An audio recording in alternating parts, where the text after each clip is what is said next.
Mon Dieu, je te dis merci pour cette semaine que nous avons passée ensemble.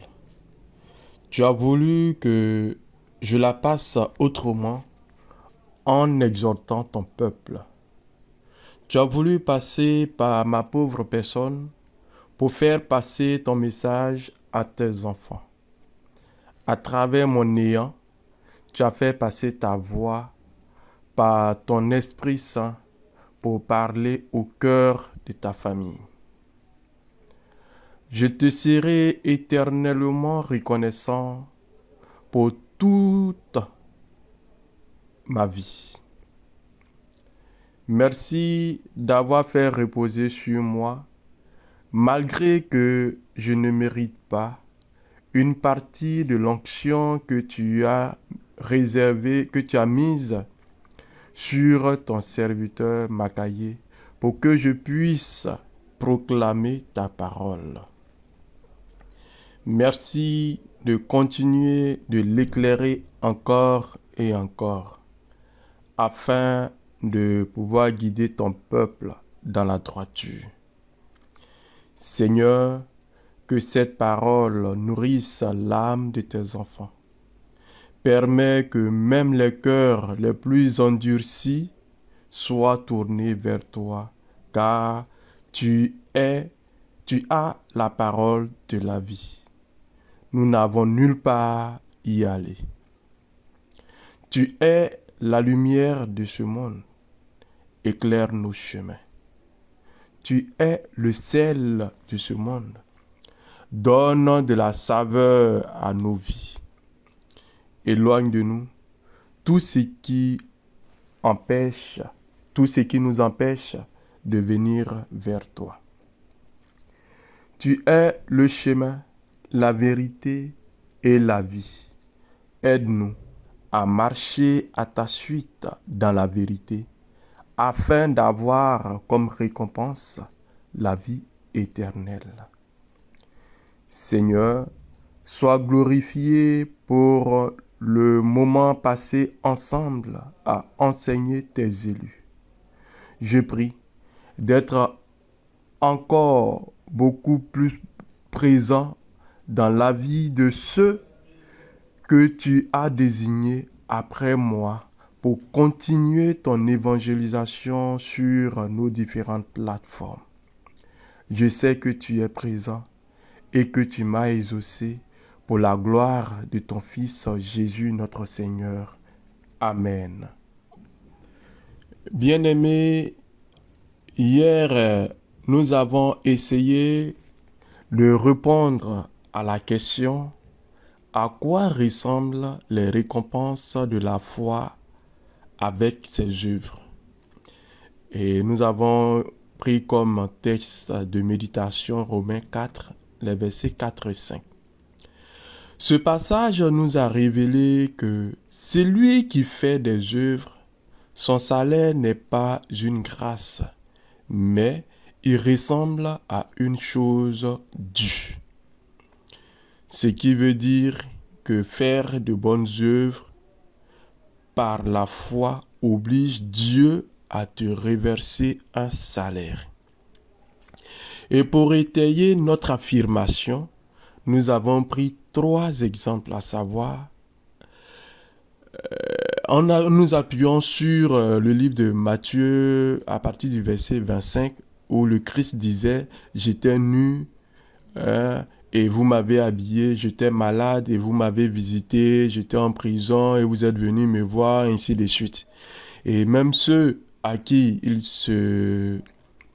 il disait, lui posait la question: quand est-ce qu'ils ont fait ceci, quand est-ce qu'ils ont fait cela? Et il a répondu pour dire: à chaque fois que vous l'aurez fait pour l'un des plus petits, c'est à moi que vous l'aviez fait. Et je rappelle que lors de nos enseignements précédents, nous avons dit que quand nous faisons quelque chose à quelqu'un, quand nous rendons un service, ne regardons pas la personne elle-même, mais disons que nous le faisons pour Dieu. Et voilà que le Christ vient de nous dire que en le faisant pour quiconque, c'est à lui que nous le faisons. Bien évidemment, si nous refusons de le faire, ou bien si nous ne le faisons pas, c'est encore à lui que nous n'avons pas fait. Voilà. C'est comme si nous avons refusé de lui rendre ce service. Nous avons refusé de lui être agréable. Et le deuxième exemple était l'histoire du paralytique, que 4 personnes l'ont porté, hein, et ils l'ont fait passer par-dessus le toit et et ils l'ont mis devant le Christ Jésus afin que ce dernier-là ait la guérison. Hein, c'est dans le livre de Marc 2. Et Jésus a dit, hein, le passage dit, hein, Jésus voyant leur foi, il dit, mon fils, hein, tes péchés te sont pardonnés. Donc, et non seulement il a eu le pardon de ses péchés, mais également, hein, il a retrouvé la santé. Donc, ça, c'était le deuxième exemple. Et le troisième, c'était la veuve de Sarepta, qui avait reçu la mission de nourrir le prophète Élie, qui, ayant accepté de le faire, malgré ses maigres moyens, étant veuve, il n'y en a rien, malgré ses maigres moyens, elle a accepté de le faire. Elle a accordé, hein, la priorité à Dieu. Et ce que j'avais oublié de vous dire hier, c'est qu'au départ, la veuve avait dit qu'elle n'avait rien. Hein? Et elle a dit en ces termes, je n'ai pas le moindre morceau de pain. Voilà. C'est-à-dire, je n'en ai pas. Et le prophète Élie lui demande de lui apporter du pain. Elle dit, je n'en ai pas. Je n'ai pas le moindre morceau de pain. Mais elle ne s'est pas arrêtée là. Voilà ce qui a tout changé. Elle ne s'était pas arrêtée à ce niveau. Par la suite, hein, elle dit, il me reste tout juste une poignée de farine dans un pot et un peu d'huile dans une jarre. J'étais en train de ramasser 2 bouts de bois. Je vais rentrer et préparer ce qui me reste pour moi et pour mon fils. Quand nous l'aurons mangé, nous n'aurons qu'à attendre la mort. Voilà. Ça dit, elle a même déclaré le minimum qui lui restait. Et ce que je voulais faire sortir, c'est que si elle s'arrêtait sur la première phrase, le miracle ne serait pas produit. C'est le fait qu'elle ait déclaré le minimum et qu'elle ait fait la bonne œuvre en reconnaissant, hein, par la foi que l'Éternel est vivant. Cette action a obligé Dieu de lui donner une récompense. Comme je disais, Dieu a payé son salaire. Dieu a multiplié le peu qu'elle avait. La farine et l'huile. Pour nourrir non seulement elle, son fils et le prophète Élie pendant plusieurs jours. À ce niveau, je pense que parmi les opérations qui existent, addition, division, multiplication, soustraction, je pense que Dieu préfère la multiplication. Il a multiplié la poignée de farine et le peu d'huile de la veuve là, afin de nourrir les 3 personnes que je viens de citer tout à l'heure. Et je sais également que quand Dieu bénit, il bénit sur plusieurs générations. Donc, il multiplie les générations. Quand il maudit aussi des générations. N'oublions pas que le Christ avait multiplié juste 5 pains et 2 poissons pour nourrir des milliers de personnes. Donc, je voulais attirer l'attention à quelqu'un. Faisons très attention. Évitons de dire « je n'ai rien ». Même quand on le dit, n'oublions pas de mettre le « mais » comme la veuve. Parce que rien équivaut à 0. L'équivalent de rien là, c'est égal à 0. Or, que même tu prennes 1 milliard multiplié par 0, ça sort 0. Par contre, si même tu fais 1 multiplié par 1, là, tu as 1. Au moins, tu as quelque chose. Voilà, c'est juste un rappel pour ce que nous avons vu hier. Occupons-nous du thème d'aujourd'hui. Aujourd'hui, notre sous-thème nous dit l'utilité concrète de nos récompenses terrestres. À quoi ça sert? Et notre texte de méditation, c'est Proverbe 13, le verset 22. Et pour les utilités, nous avons deux types d'utilités. L'utilité de nos récompenses pour nous-mêmes et pour la génération présente. Et la deuxième phase, c'est l'utilité de nos récompenses pour les générations qui viennent après nous.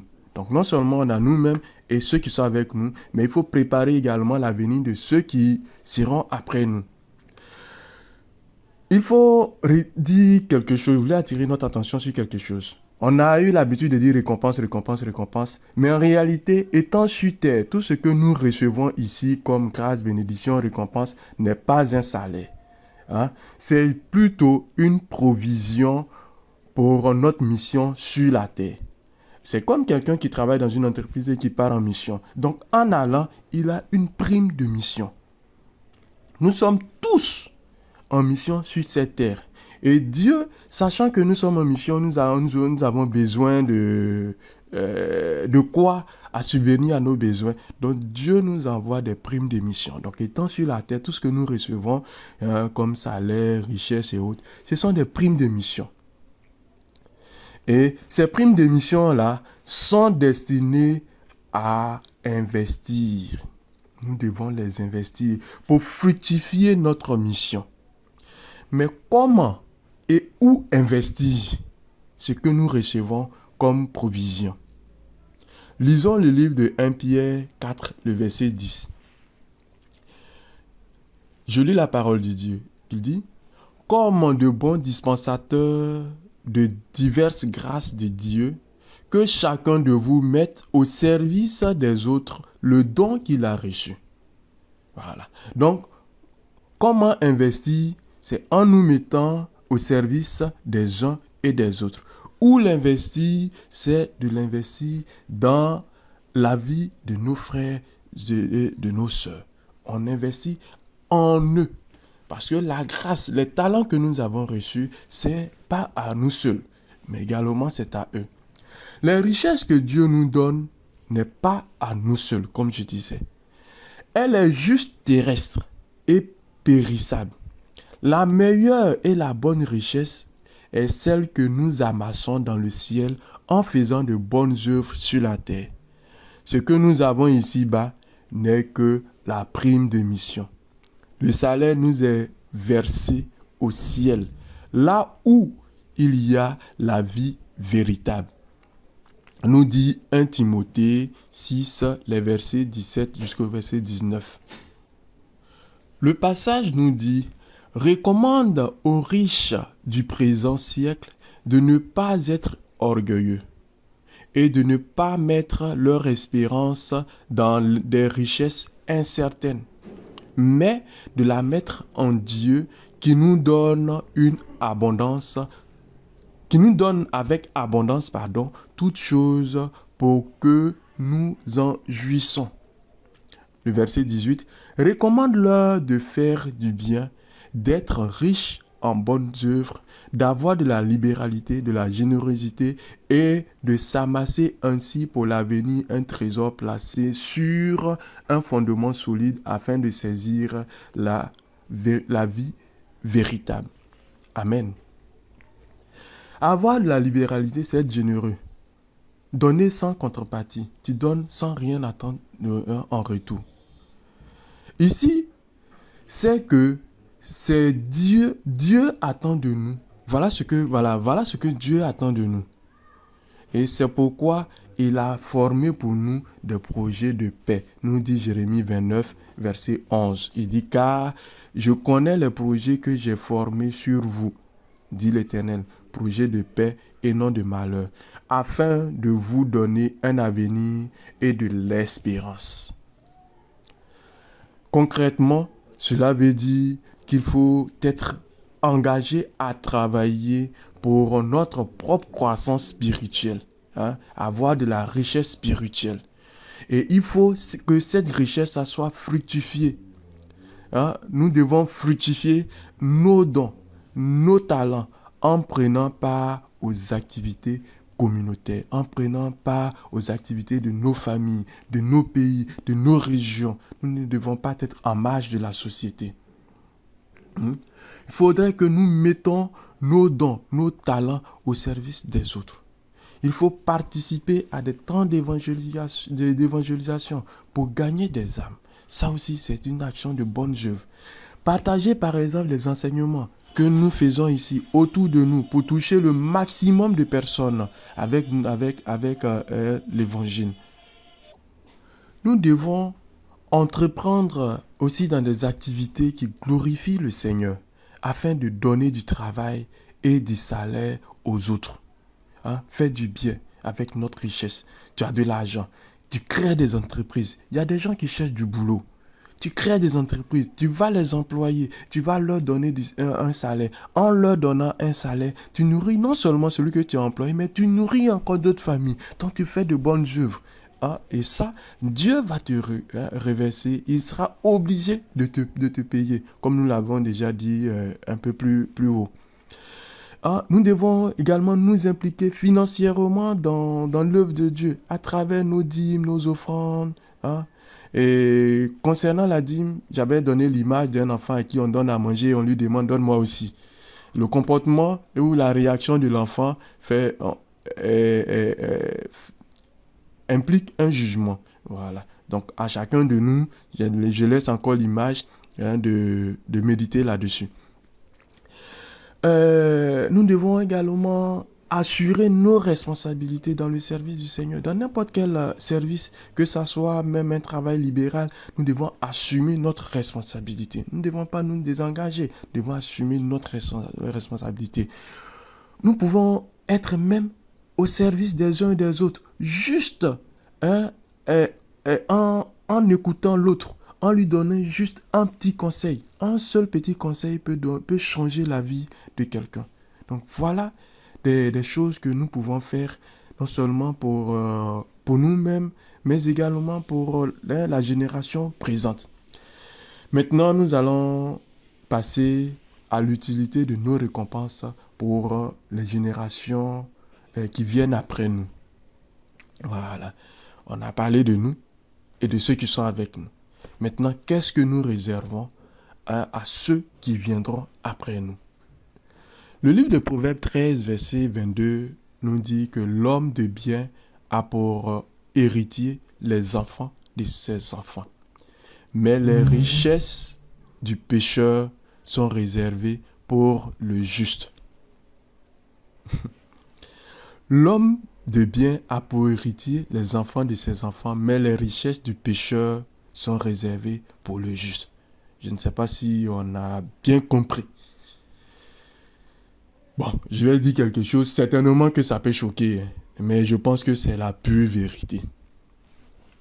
Dieu réserve énormément de richesses pour chacun de nous sur la terre, comme prime de mission, et de grandes récompenses dans le ciel après la fin de notre mission. Le salaire, là, c'est après notre mission. Ici, on vit avec la prime. Donc, faire du bien sur la terre oblige Dieu à te verser la prime comme récompense et il dépose le salaire correspondant à ce que tu as fait sur ton compte. Ton compte qui t'attend chez toi à la maison. Le compte qui t'attend chez toi à la maison, ta maison là, c'est pas ici sur la terre, ta maison là, c'est au ciel, auprès de Dieu. Tu es de nationalité céleste. Peut-être que tu l'ignores. La nationalité que tu as aujourd'hui là, c'est une nationalité acquise. Ta véritable nationalité, ton origine, tu es du royaume des cieux. Donc voilà, donc ton salaire là, c'est versé sur ton compte là-bas. Donc, si tu ne fais rien de bon durant ta mission, Dieu va te donner ce qui te revient de droit. ce que Dieu va reverser, ce qui te revient de droit là, à quelqu'un d'autre. Le minimum pour toi sur la terre, comme il t'a envoyé, il va assurer. Mais ton véritable salaire là, il va donner à quelqu'un d'autre. C'est ce qui est écrit là-bas. Hein. Mais les richesses du pécheur sont réservées pour le juste. Non, c'est ce qui est écrit là-bas. Moi, c'est ce que je comprends. C'est ce que je comprends. Celui qui fait plus de bonnes œuvres, c'est à celui-là que Dieu va reverser ton salaire. Le salaire de celui qui ne fait rien. Et là, je vous assure que je n'affirme rien. Je n'affirme rien. C'est ce qui est écrit. Et je soutiens cela par l'histoire des talents.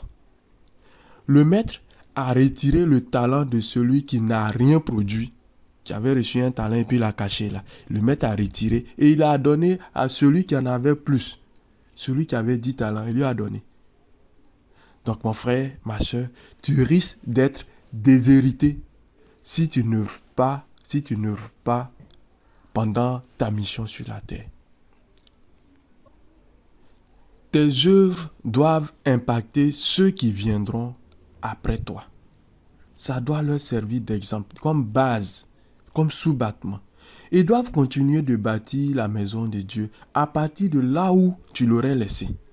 Or, si tu n'as rien fait, tu mets l'œuvre de Dieu en retard. Tu serais un mauvais travailleur, un mauvais ouvrier. Un mauvais ouvrier ne mérite pas de salaire.